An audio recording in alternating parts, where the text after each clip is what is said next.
Je veux partager avec toi ce que plusieurs chrétiens ignorent.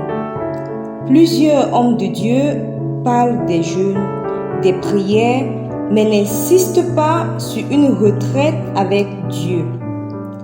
Ce que tu dois savoir, c'est que c'est risqué de commencer et de finir une année avec ta chair.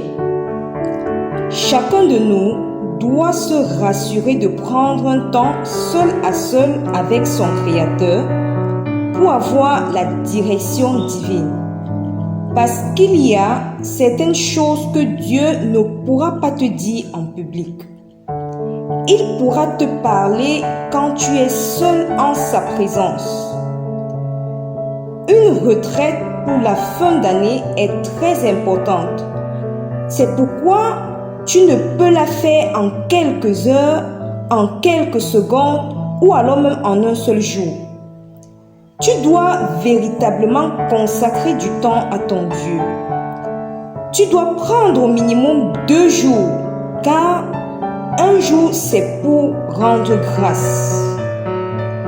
Maintenant, je vais te parler des activités que tu dois avoir pendant ta retraite. La première activité, c'est l'action de grâce. De la même manière que tu te prosternes pour faire des demandes à Dieu, tu dois également te prosterner pour rendre grâce à ton Dieu, tout en énumérant ce qu'il a fait pour toi. Aussi longtemps que tu te souviens de tout ce que ton Dieu a réalisé pour toi. La deuxième activité, c'est que tu dois revoir ta progression au courant de l'année. Tu dois revoir ta vie spirituelle, ta passion pour Dieu, ce que tu as appris de nouveau. Au niveau de ton caractère, est-ce qu'il y a eu des améliorations? Ton mindset, est-ce qu'il y a eu des avancées dans ta manière de voir les choses? Troisièmement, tu dois revoir comment tu as pris soin de toi. Est-ce que tu as pris soin de ton corps comme étant le temple de Dieu, ou alors tu as pris soin de ton corps comme étant le temple du diable?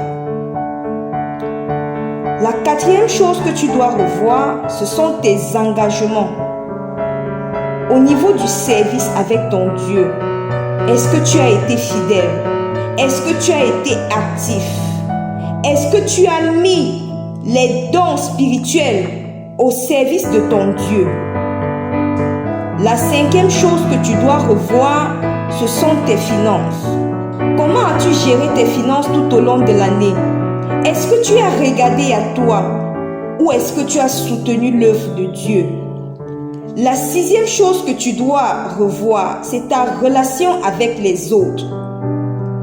Quelles ont été les personnes qui ont meublé ta compagnie? N'oublie pas que il y a des personnes qui entrent dans ta vie et détruisent ta vie. Donc tu dois revoir ta compagnie. Et n'oublie pas également que la Bible déclare que les mauvaises compagnies corrompent les bonnes mœurs. Tu dois revoir, est-ce que ces relations t'ont été bénéfiques ou pas? Voilà les 6 choses que tu dois revoir avant d'entrer dans ton année 2023.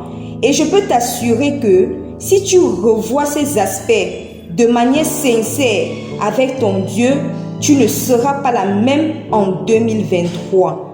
Si tu as aimé le contenu, n'hésite pas de t'abonner, de partager et de liker.